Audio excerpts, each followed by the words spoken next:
We are doing a quick review of last week, and my friend Luana just reminded me to record it. So here we go. We're looking at chapter 15 and 16 of last week, and then we'll start with chapter 17 and 18. Thank you, Luana. Thank you. So back to chapter 16, when the vials are opened, the bowls are poured out. And so we have the sores, we have the seawater is blood, the fresh water is blood.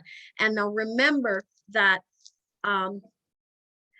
the other ones in Egypt, when the plagues came in Egypt, they were one at a time. One got healed, the next one started. One got healed, the next one started. These are concurrent. So the sores, they said they're so painful. Then they can't drink water, they're dehydrated. And then the fourth angel comes, and it is the sun. It doesn't stop shining, and it's scorching. On top of the sores, on top of the dehydration, on top of being hungry, they have no fish to eat. Then now they are burning up. And the fifth angel poured out his bowl, and the darkness came. Now they're cold. And then it says in verse 11, and they blasphemed God. They blasphemed God. They are not getting it. These are the people that have the spirit of Antichrist in them. And then the sixth came, and that was where, this is where I gave the study from Mount Carmel, looking down into the Jezreel Valley with the Tel Megiddo. And it says that they dried up the river Euphrates, which allowed all these kings, 200 million kings coming, and they're coming to gather. In verse 16, it says, and they gathered them together in a place called in the Hebrew tongue, Armageddon. That's where they gather. They go down the valley, all the way down the Jordan Valley and into Jerusalem to the Kidron Valley that comes around the Temple Mount, the Zion, which is called the city of David. And that's where they will make war with the Lamb, who across the Kidron Valley on the Mount of Olives comes down, the earthquake splits, and we see that Jesus has the victory over this massive army that hates God and blasphemes him all the way to their death. And that brings us up to chapter 17. And in addition to that, there was an earthquake like none other in this place where Jesus comes back, an earthquake. While I was traveling and driving through the small villages up into the mountains in the Golan Heights, if you would see it, it's like cities in Europe in the mountainous areas. They are just built on top of one another. The culture in European countries like Greece, Romania, the Balkans, not like in England and the Western Europe, but in Central Europe, and especially in the Balkans, families, and they do it in the United States too, they stay together. So mother and dad live in this house. They build up on top when the son gets married, the next one, maybe next door. And anyway, everything goes up. So in the land over there, you will see tucked into the mountain with a retaining wall that may be several hundred years old are these concrete buildings. And as I would drive, I said to my friend, I said, imagine the massive earthquake that will take all of these down. That earthquake, that was so real to me. I always look at those cities and think it's just like a concrete city. There's no grass, there's nothing. And imagine when that earthquake comes and everything just crumbles. That's what it says in chapter 16. Lightnings and thunders and a great earthquake, it says in verse 18, such as was not seen by men upon the earth, so mighty an earthquake and so great. And it will happen there. All right, chapter 17. Now I'll read after I give some background. Well, let me start to read and then I'll give you some background. And there came one of the seven angels which had the seven vials, and it talked with me saying, come here, I want to show you the judgment of the great whore that sits on many waters. Now remember, when we talk about many waters, it's the sea of humanity. So there's a great whore that sits on the sea of humanity. with whom the kings of the earth have committed fornication, and the inhabitants of the earth have been made drunk with the wine of her fornication. So he carried me away in the spirit into the wilderness, and I saw a woman seated upon a scarlet-colored beast, full of names of blasphemy, having 7 heads and 10 horns. Again, we see this 7 and 10. And the woman was arrayed in purple and scarlet color and decked out with gold and precious stones and pearls, having a golden cup in her hand, full of abominations and filthiness of the fornication. Upon her head was the name Mystery Babylon, the great mother of harlots and the abominations of the earth. And I saw the woman drunk with the blood of the saints and with the blood of the martyrs of Jesus. And when I saw her, I wondered with great admiration. And the woman, the angel said unto me, the angel said unto me, wherefore, why are you marveling? I will tell you the mystery of the woman and the beast that carried with her, which has the 7 heads and the 10 horns. The beast that you saw that was, now listen to these tenses, that was and is not and shall ascend. This is, every time we hear the was, is, and will be, we're thinking of the past, the present, and the future. We hear that many times speaking about the Lamb, speaking of Jesus. We hear it also speaking of his archenemy, the Antichrist. Remember, this one world leader rises up. He is, then he was not. He suffered a mortal wound, and then he resurrected. We've discussed that several times. That's what this was, is, and is not, or will be. And that's the 3 tenses that we have. So when we hear that, we know it is the Antichrist. So verse 8, the beast that thou sawest was, is not, and shall ascend. He's going to come out of the bottomless pit and go into perdition. And they that dwell on the earth shall wonder, whose name were not written in the book of life from the foundation of the world, when they behold the beast that was and is not and yet is.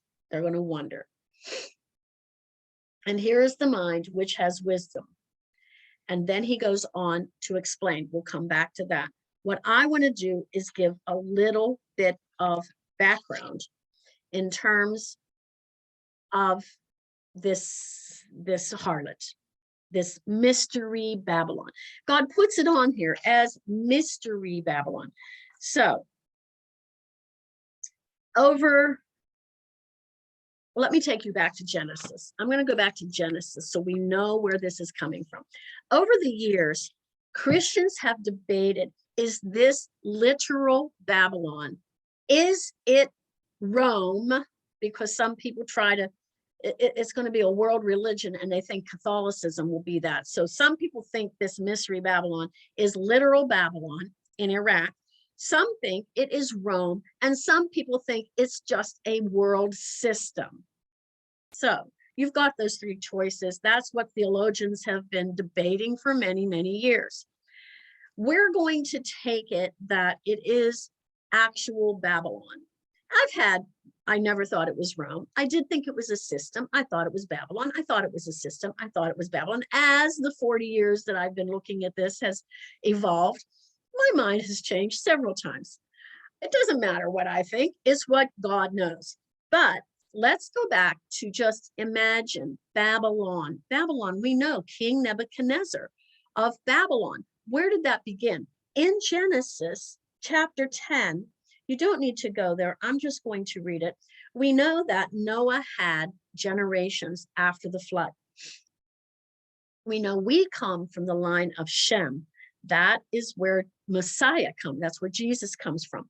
But he had Ham and Japheth also. And it comes down through the genealogy. And in verse 7, it says, and the sons of Cush, Sheba, Havilah, and all these. And Cush begat Nimrod. Nimrod. You know who Nimrod is.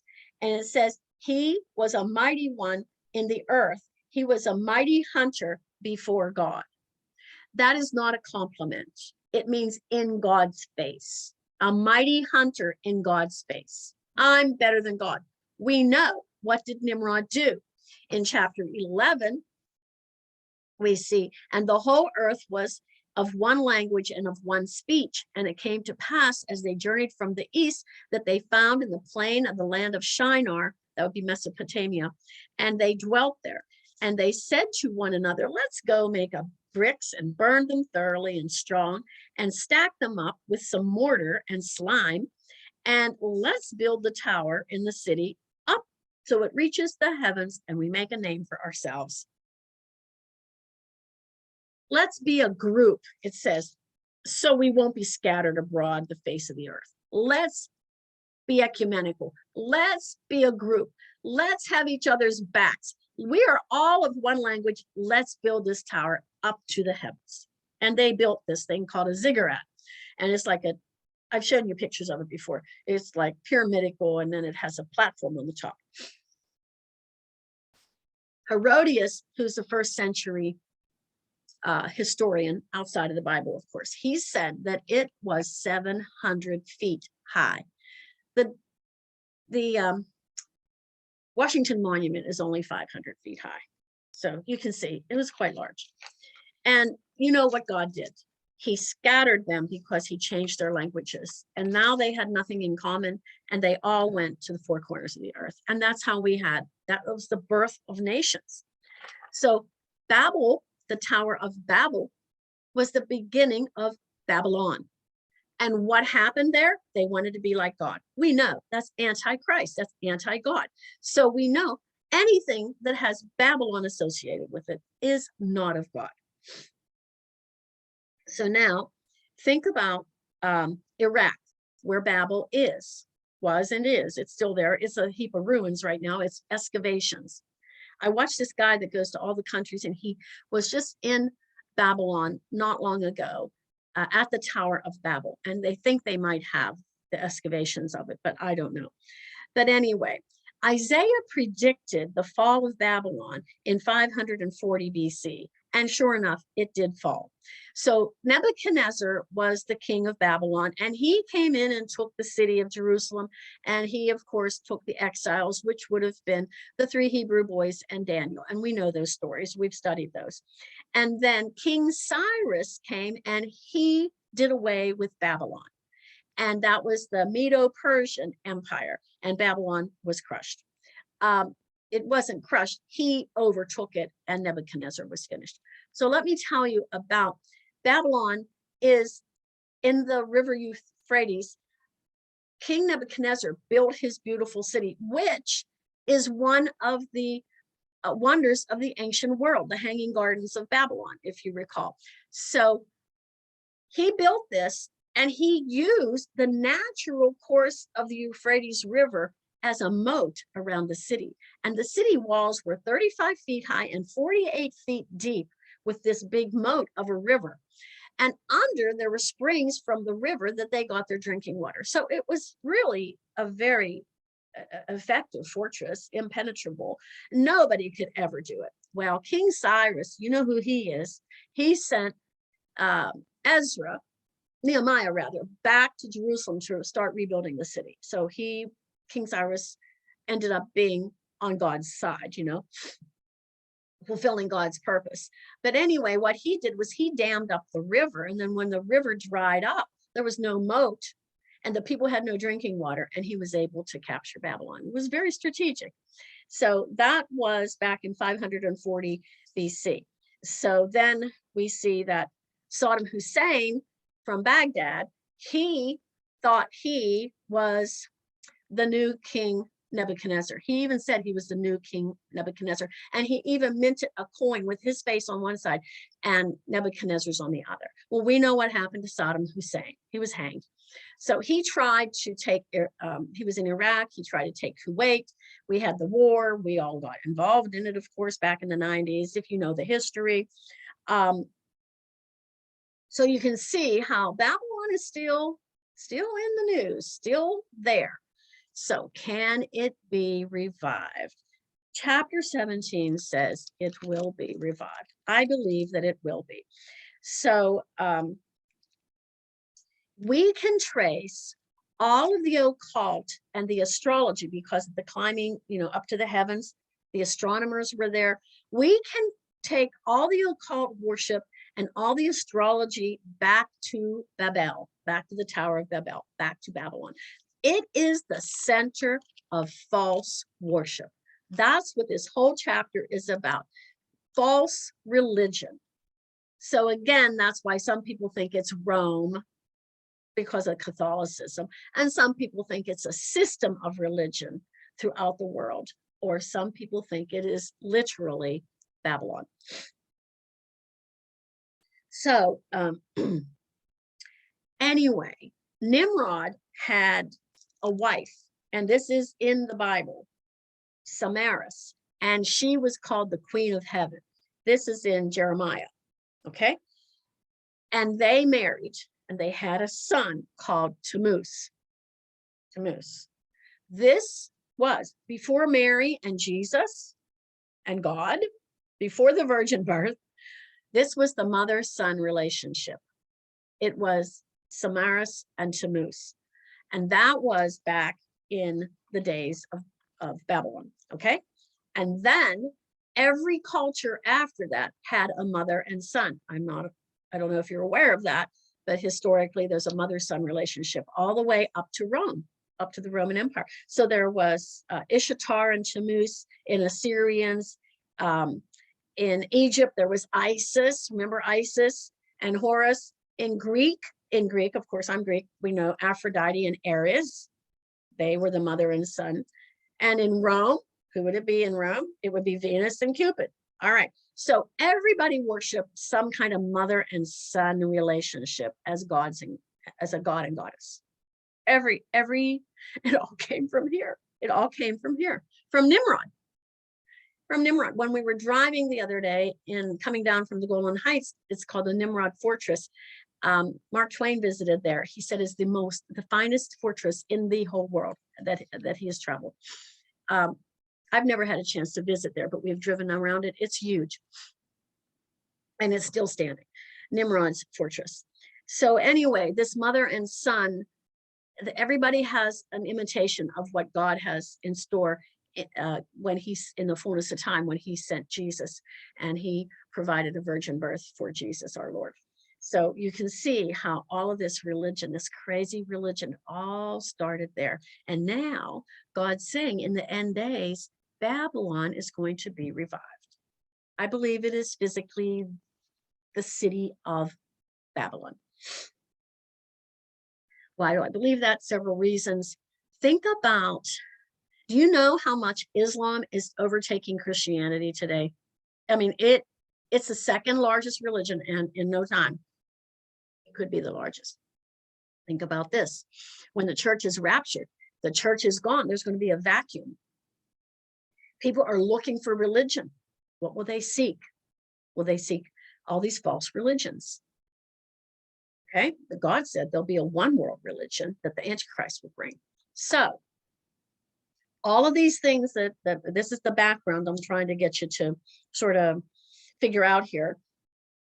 So when this church is raptured and there's a vacuum, people are going to be looking for some kind of faith, some kind of religion. Now, for the word Babylon, the name of Babylon, in the Bible, it's the second most mentioned city outside of Jerusalem. So another reason I think God still has a plan for Babylon. I don't think it's Rome. I don't think it is a world system. I think it is Babylon in Iraq. In the book of Revelation, it's mentioned 42 times in the book of Revelation. I think about 42 times. And if you think that if you count the verses, there's like 420 verses. That's 1/10 of the book of Revelation mentions Babylon. One verse mentioned Armageddon. We get more out of Armageddon than we do out of Babylon, and yet Babylon is 1/10 of the Bible. So let's continue here. So in verse 9, no, in verse 7, the angel said, why do you marvel? Let me tell you about this. The beast that you saw was and is not, and shall ascend out of the bottomless pit and go into perdition. And they that dwell on the earth shall wonder whose names were not written in the book of life. So all these people will be just amazed at the beast, except those that are following the Lord, the remnant that is the remnant of Israel, and any other Gentile Christians that have become saved since the rapture of the church. And here is the mind which has wisdom. The 7 heads are 7 mountains on which the woman sits. So there's 7 mountains, and she's sitting on these 7 mountains. And there are 7 kings. 5 have fallen, and 1 is, and the other is yet to come. And when he comes, he must continue a short space. Let's unpack that. So it's easy math. It says there are 7 kings, and she's on 7 mountains. 5 have fallen. Who has fallen? What nations have fallen already? Egypt, Assyria, in biblical days. Egypt first, Assyria, Babylon, Medo-Persian, and Greek. We have those 3, Nebuchadnezzar, Babylon, Medo-Persian, King Xerxes, Darius, Cyrus, and then Greek, Alexander the Great. They all fell, okay? Now, this is from the time that John is writing. In his day, he has seen 5 fall from the scripture: Assyria, Egypt, Assyria, Babylon, Medo-Persia, and Greek. He says 1 is. Who's the ruling world leader in the day of John? Of course, it's Rome. That's who banished him to the Isle of Patmos, where he's having this vision in this cave. So he's under Roman occupation. So that's the 5 and the 1. And it says, and 1 is yet to come. The new world order. The new world order. Now try to imagine. We've already talked about the new world order. We've talked about that before we started Revelation, about what was God doing with the European Union and with the World Economic Forum and the United Nations. And you just heard in the news last week. I didn't watch much news last week, but this one popped up and it just made me sick. Biden administration. If you saw that on the 22nd of May, he plans to give, I hope you saw this, because you need to be writing to your representatives. He's giving authority to the World Health Organization to control our lockdowns. That's one world order over health. That's the World Health Organization may have control. This is a worldwide vote over the world health. When we were locked down, what we will do during lockdown. You know, that came to the state level through the pandemic. The federal government did things and the states were rejecting it. And the state legislature, even in Pennsylvania, took the authority off of Governor Wolf at one time back in 2020.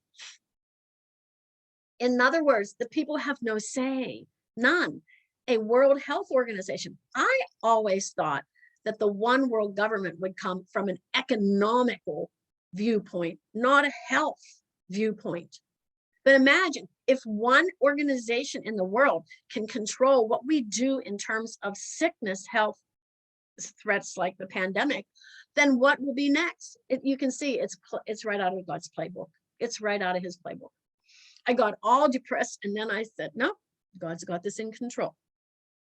So the 7 kings, 5 have fallen, 1 is Roman, and 1 is to come.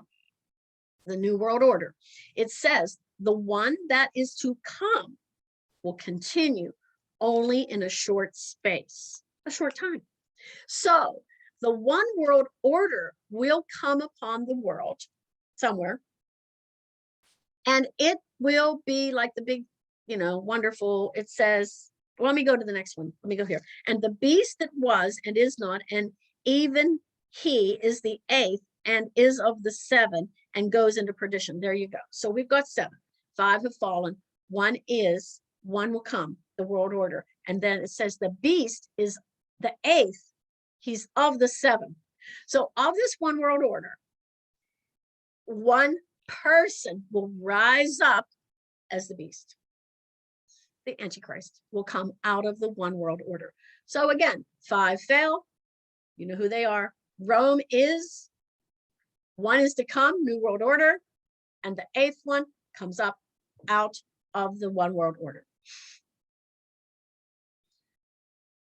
And the 10 horns which you saw are 10 kings which have received no kingdom yet, but receive power as kings 1 hour with the beast.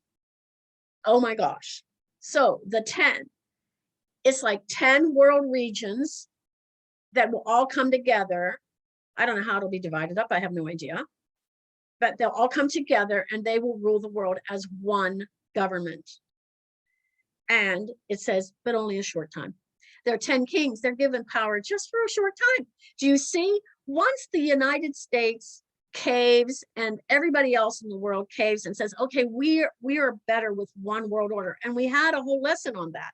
You saw all the quotes that I took back, way back to the first part of the 20th century of government leaders all over, especially in the United States, including the Bushes, saying that the one world order, we're looking forward to the one world organization. This is the plan. And once that takes place, it will be a short time before the beast will be the ruler. It will no longer be the 10 kings or the 10 regions of the world.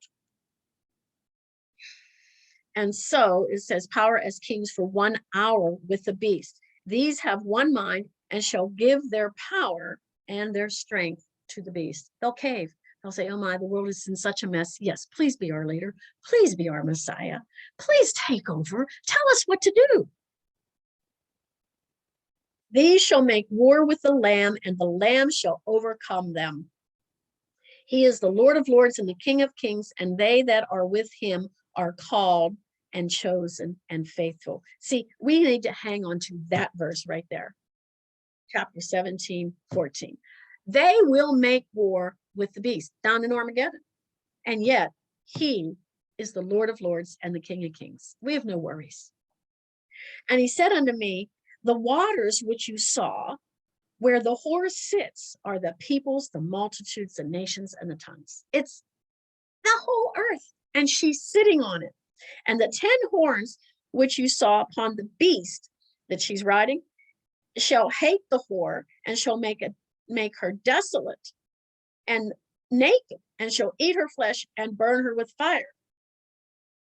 So this is saying that these 10 horns, these 10 nations, so this world religion will be here, and all of a sudden these nations will say, we're not interested in your religion anymore. We don't care if it's Islam, we don't care if it's occult, we don't care if it's Scientology, we don't care what it is. We got rid of those Christians, we're going to get rid of you.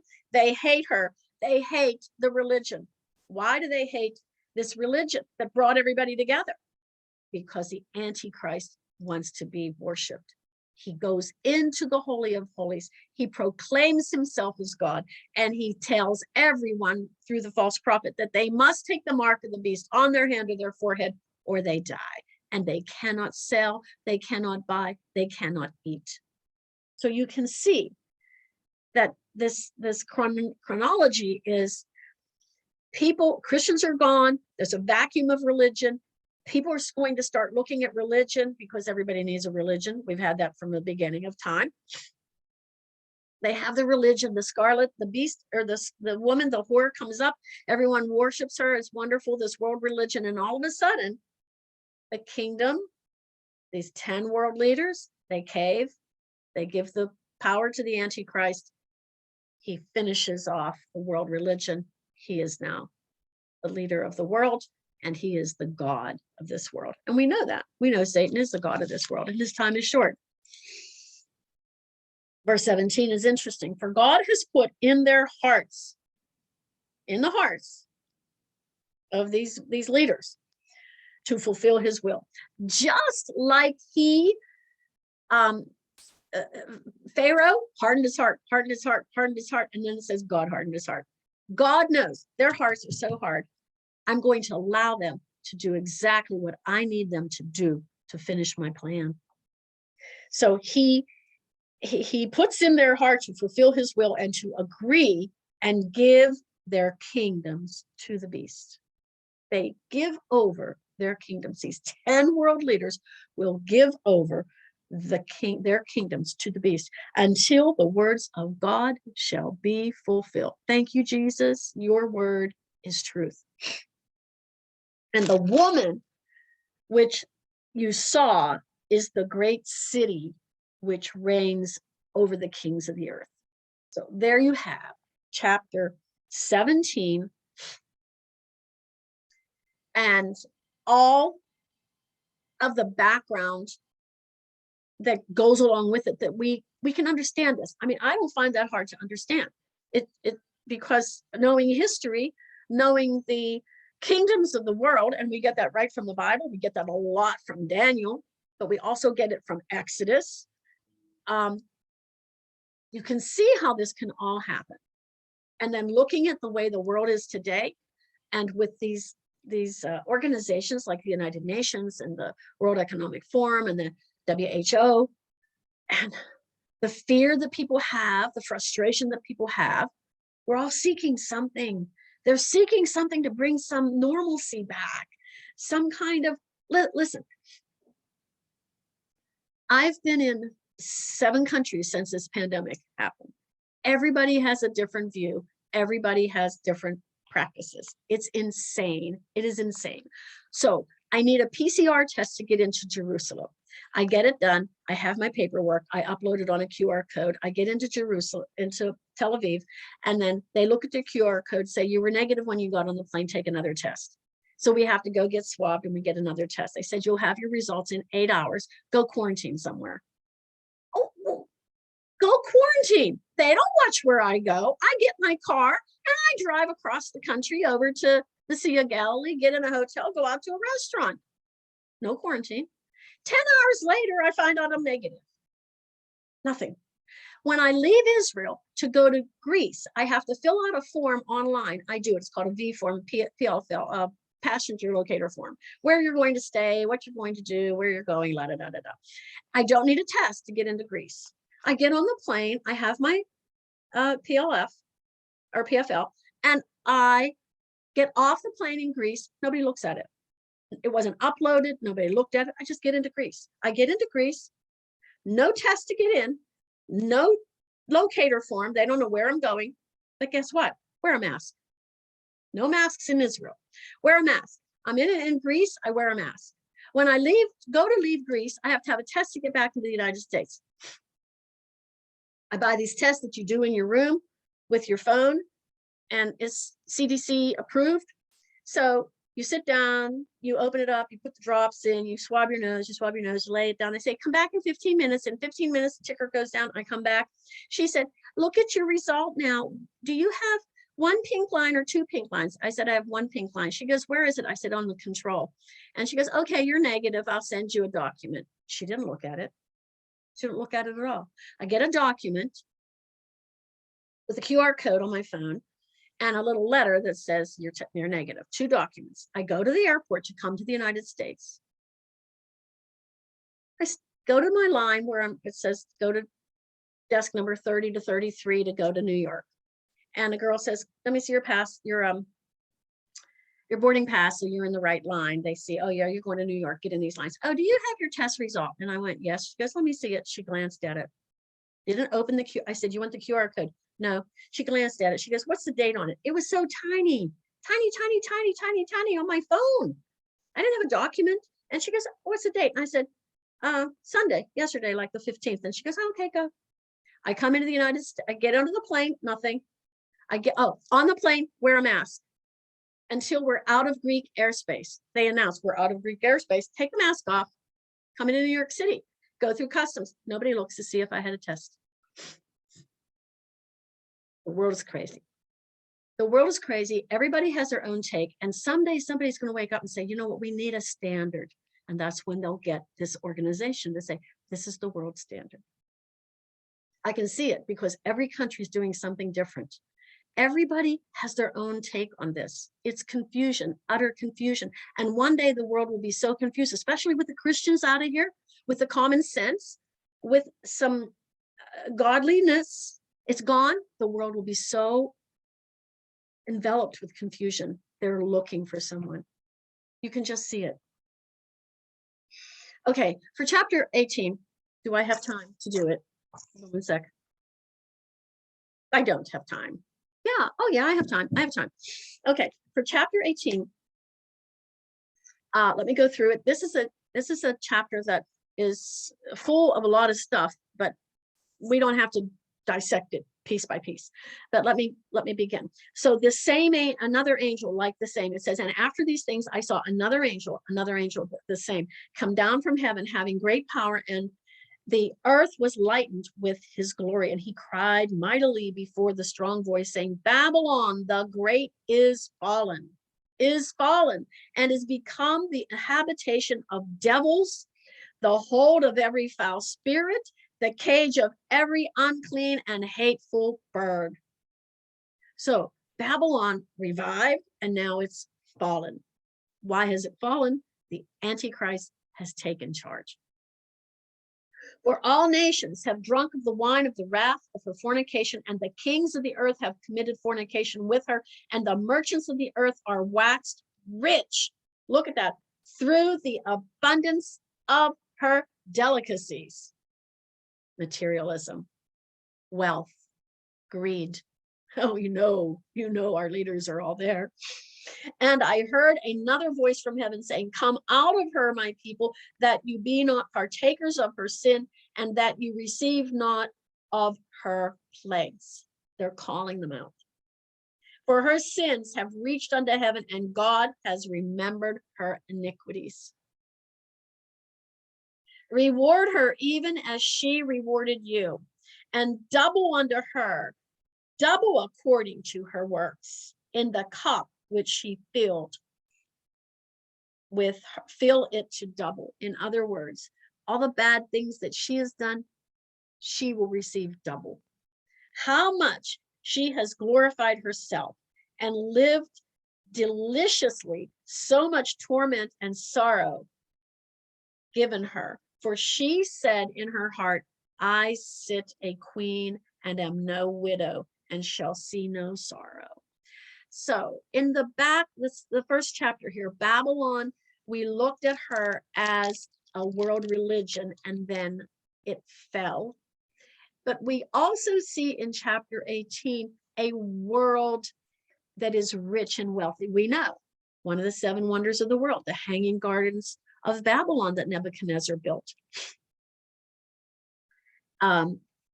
We see that she was the center of wealth and of the religion and all of the bad things of the earth. Because what does wealth bring us? It doesn't bring us goodness.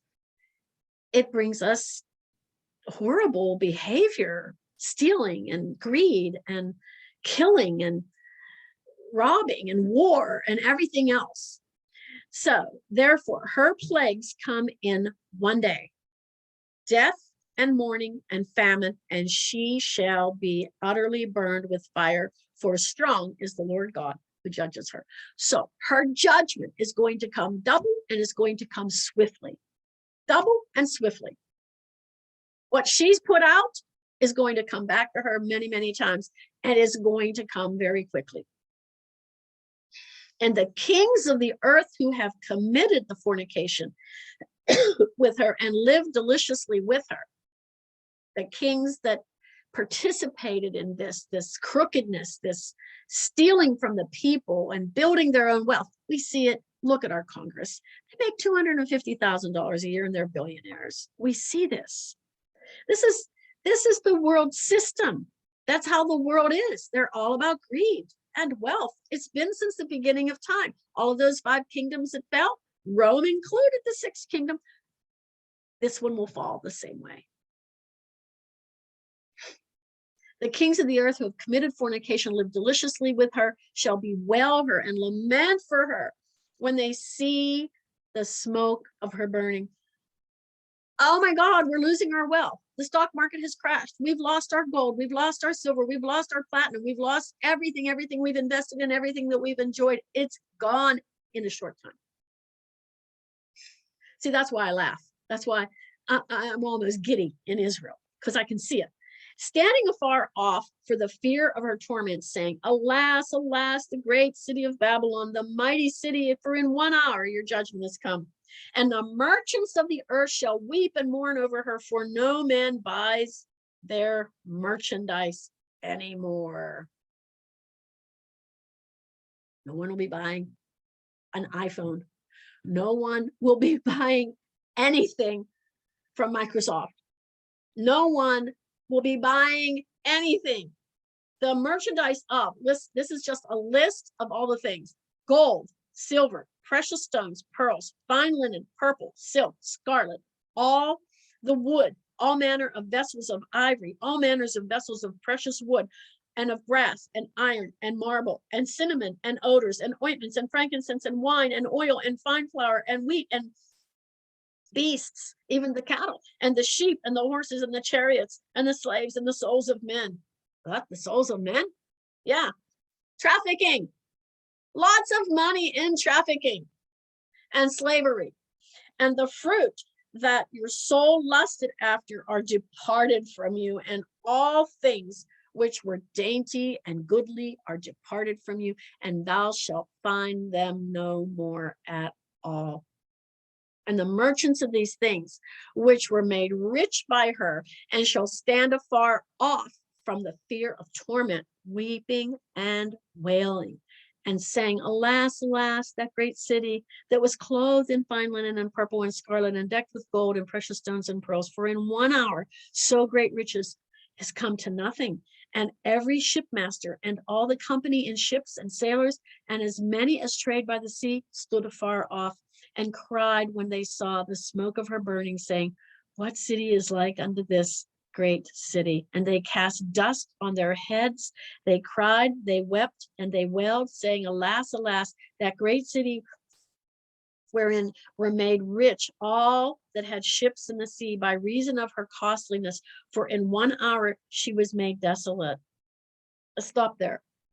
These things that I mentioned, look at them: the stones, the precious stones, the scarlet, the wood, the ivory, brass, iron, marble, cinnamon, odors. All these things were the wealthy. That's what the wealthy had back then during the Roman Empire. Today, what would these things be? Pharmaceuticals, worldwide greed with pharmaceuticals, big tech, all of this stuff. What else? What are the wealthy industries today? Definitely pharmaceuticals and big tech. Those people have the most money. They have the most money. Look at Fauci. And he's married to a woman with the CDC. You know, it's like it's conflict of interest all the way around. All these people, he's the highest paid federal person that we have. Yeah, medicine, pharmacies, big tech, all of these things will be the wood, the precious stones, and the gold and all that in this day. And these people are going to be, Bill Gates is going to be saying, look, it's burning. Nobody will buy my stuff. Microsoft, they don't need computers anymore. It's destroyed. No one will buy Microsoft anymore. Nobody needs Office. Nobody needs all these things anymore. China, they make the motherboards for all of the stuff that we have, the microchips. No need. Whew. So, rejoice over her, heaven, and your holy apostles and your prophets, for God hath avenged you on her. Do you remember back in chapter 6 when the beheaded saints of the tribulation said to God, oh, how long will it be before you avenge our death? And he said, just wait, be patient, be patient. It's throughout the scripture. God will have his day.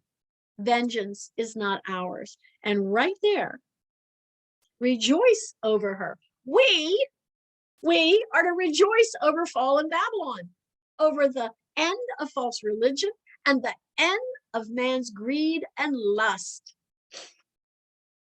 Heaven's holy apostles and prophets, God hath avenged you on her. Everything that happened to you, you holy apostles, you were all brutally murdered, skinned alive, flailed. Everything has happened to you. I've taken care of it. All of you that were beheaded, all of you that were in Africa, Christians that were at the hand of genocidal maniacs, I've avenged you. I've avenged you. You've been waiting for it for millennial, and I have done it.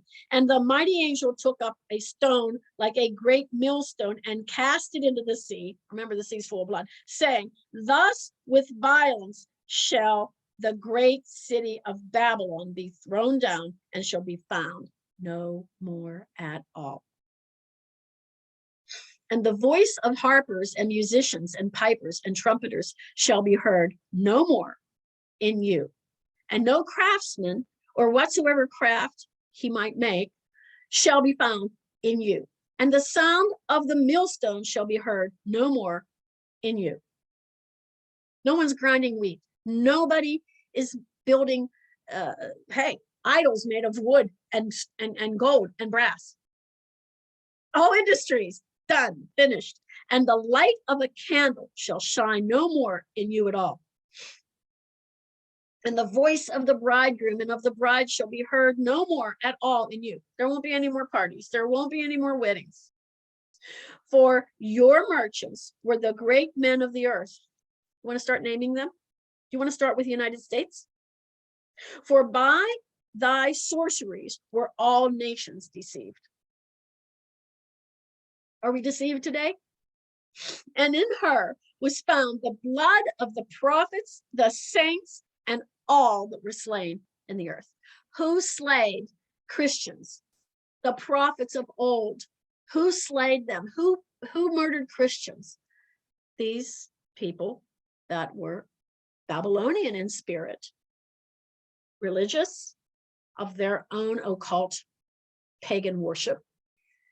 Kill the Christians, kill the prophets, and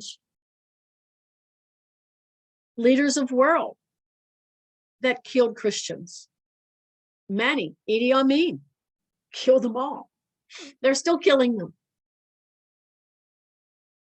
And in her was found the blood of the prophets, the saints, and all that were slain upon the earth. I hope these two chapters make sense to you. We look historically, we can back it up with history. It's not hard to understand. I mean, when I first read this 40 years ago, it was, but you see history unfold, you see things happening, and especially just these last 2.5 years, we've seen so much just leading right up to this. Now, I did not share the screen. I apologize. I was just into this scripture. It was like, wow. So let me go out and see if there's anything that I might have missed, and then I will let you have any comments or anything that you desire. Okay, there is the woman, and she's got that cup in her hand. So what has happened so far? Okay, I think you can see everything now. So the gospel was preached to all the nations, the tongues of people, by the 144,000 witnesses and 2 evangelists and the angel of chapter 14. So the whole world has heard the truth. The great harvest of souls were harvested by Jesus himself. He came out as the reaper with the sickle, and he brought them in. And the harvest of the unrepentant sinners were also harvested, and they were destroyed by God's wrath. Now the 7 vials of God's wrath have been poured out. The beast gathered everybody at Megiddo. Okay, and the voice of the temple is, we heard that in chapter 7 or chapter 17. It is done. The same Greek word that Jesus spoke at the cross. It is finished. It's done. It's finished. The plan. Okay, so men suffered horribly and they did not repent. We read that, and God has dealt with unrepentant men. Now he must deal with the false religions of the world. So we know that religion abounds. It's everywhere. Everybody seeks some kind of religion, whether they know it or not. We've been seeing our lives in a movement away from biblical Christianity for decades. Religion is a system of man's effort to know God and understand God, and yet most people do it through some kind of works, some kind of righteousness, and they can accept it or reject it, doesn't matter. This is not what the Bible reflects. It is God's revealing himself to man through Jesus Christ and the Holy Spirit. Jesus is the only way. We are not universalist. We cannot say as long as you're genuine and you're sincere and you love God, whoever he might be. No. That's false. Many of the movements that we see today are so liberal. We see that many religions have become very woke, and they are not any longer looking at biblical standards, but they were looking at worldly standards. I have people in my own family that believe like that. Today, many churches and denominations have turned far from Christ and the true gospel. Many corrupt with wealth and millions. We know that from the televangelists. We could name them, but I won't bother. You know who they are. During the tribulation, with the true church out of the way, religion will be free to do as it pleases. And chapter 17, we see defiled and apostate religion. It will be the big persecutor of those who really are believers in Jesus Christ. Okay. So the beast, the scarlet beast, the angel shows John the judgment of the whore. The kings of the earth, they're all buying into her, and they're all drunk with her fornication. She sits on a beast and is full of blasphemy against the Lord. It has 7 heads, 10 horns. She wears purple, scarlet, decked with gold. This is a world religion. She holds a cup of abominations. On her forehead, Mystery Babylon.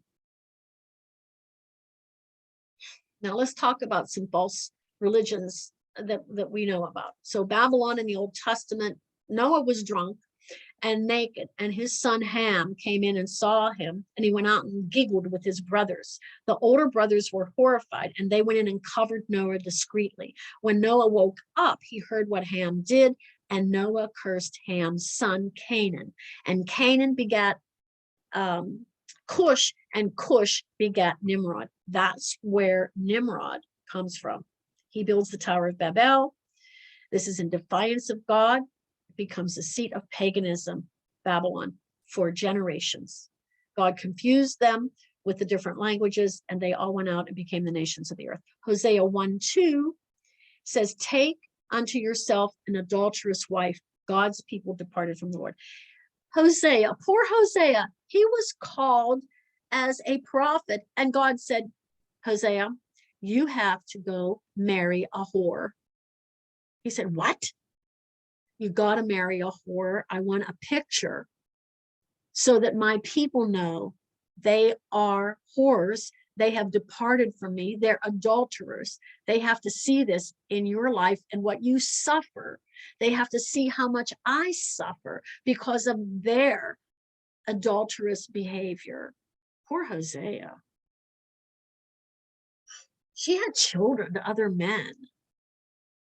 Jeremiah 3, he's told faithless Israel has gone up to every high hill and committed adultery. So did her faithless sister Judah. The angel explains the woman to John. It's the beast. The beast is the Antichrist, and she's riding on him. This religion is back on his back for a while, until. And then the 7 heads are the 7 mountains. The 10 horns are the 10 kings that will give the power to the beast. They'll make the war with the lamb. The waters are the multitudes. The 10 horns will hate the whore.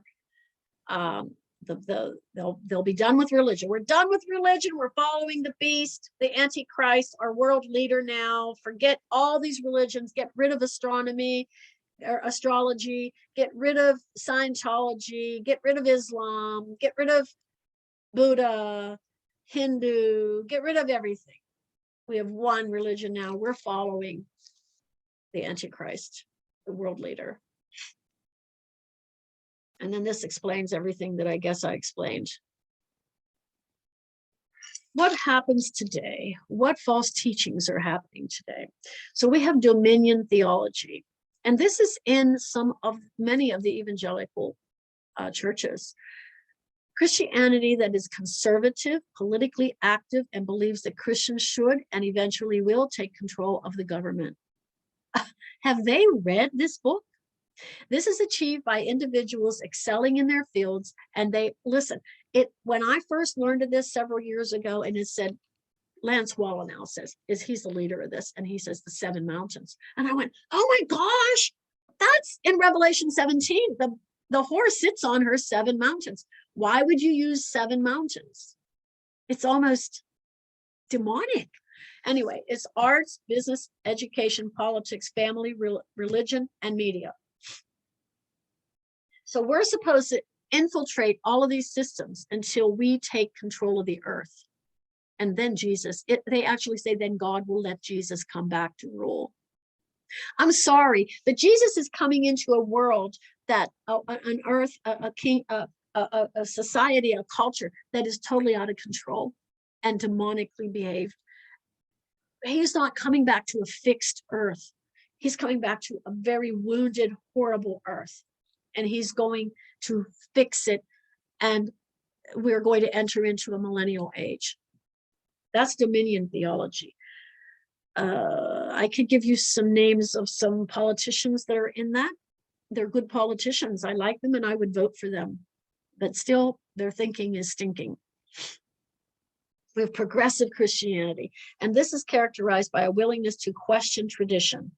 This is also called deconstructive Christianity, where you're deconstructing it to meet today's needs.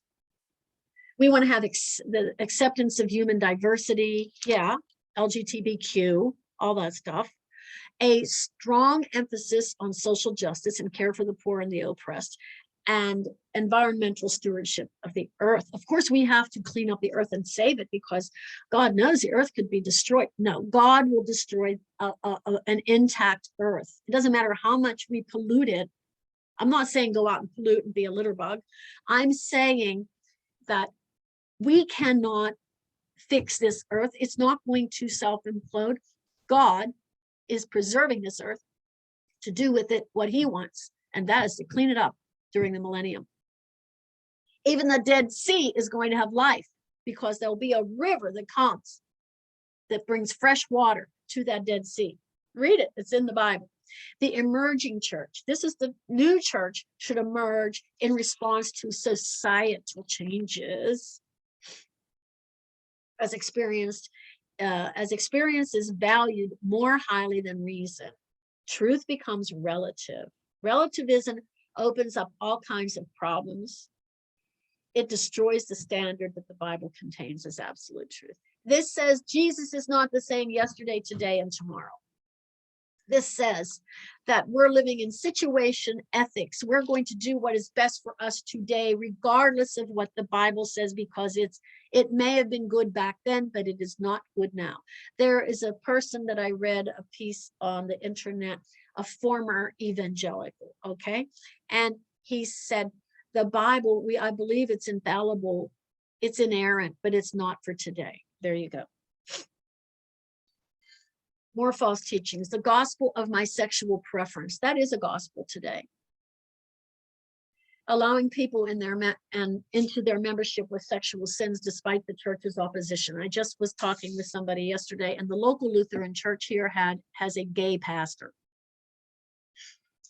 He was married to a lesbian pastor. They left out a seminary. I was saying cemetery, but it should be cemetery.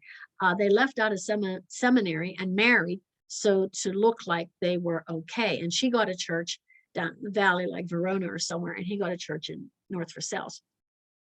Then after a while, they divorced, and he has a boyfriend, partner, and he admitted he was homosexual, and he asked to be married, and the Lutheran church said, no, you can stay, you're ordained, you can stay, but you can't be married here. So he went up the street, literally up the street behind the Dunkin' Donuts to the Episcopal church and got married. But he can still be, the Lutheran church would not marry him, but they will allow him to be a pastor. This is insane. The prosperity gospel, we know that is drawing in hundreds of thousands of people, maybe millions of people.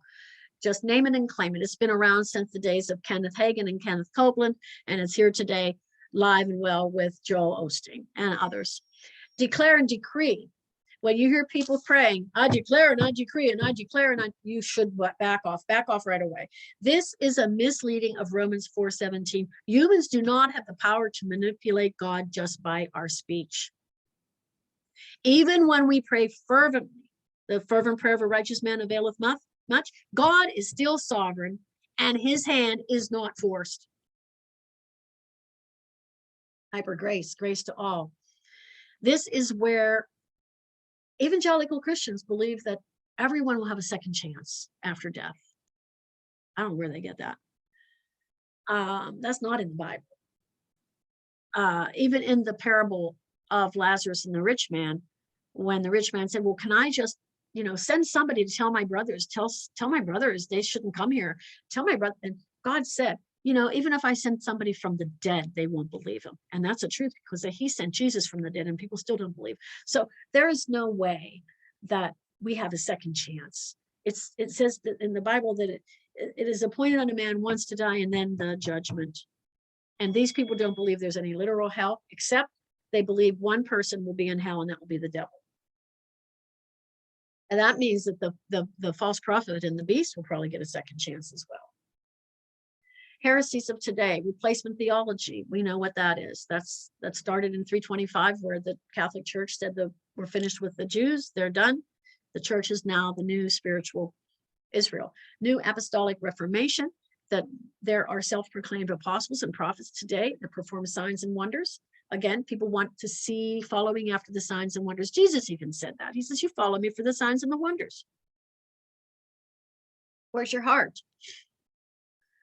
And amillennialism, and that is where people don't believe that there is going to be a 1,000-year reign of Christ on the throne of David, that we're living in the kingdom now. If this is the kingdom, where is the king? He's not here yet. Okay, so 17 is the judgment of Babylon. This is in the middle of the tribulation, and 18 is after these things. This is the world system of Babylon. Okay, we read that. The final judgment, we read that. You can read through these. I sent them to you. And then these are things that people say, could America be Babylon? Could the European Union be Babylon? Could China be Babylon? Could any wealthy, proud, arrogant, strong nation be Babylon? We don't need to worry about that. God will see to it that the Babylon is the Babylon. All we need to know is what's so common about this, and what are we Christians facing today?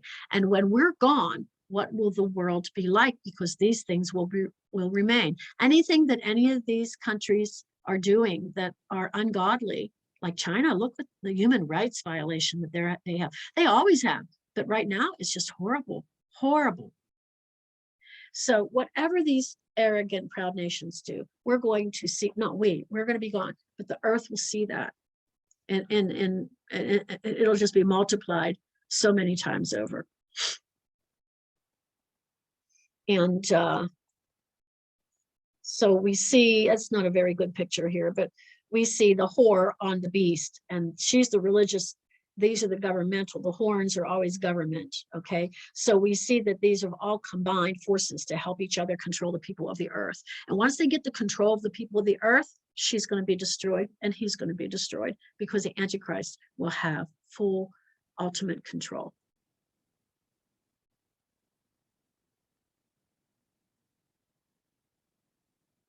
Okay, any questions?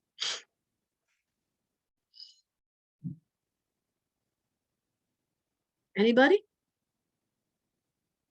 Are you still with me?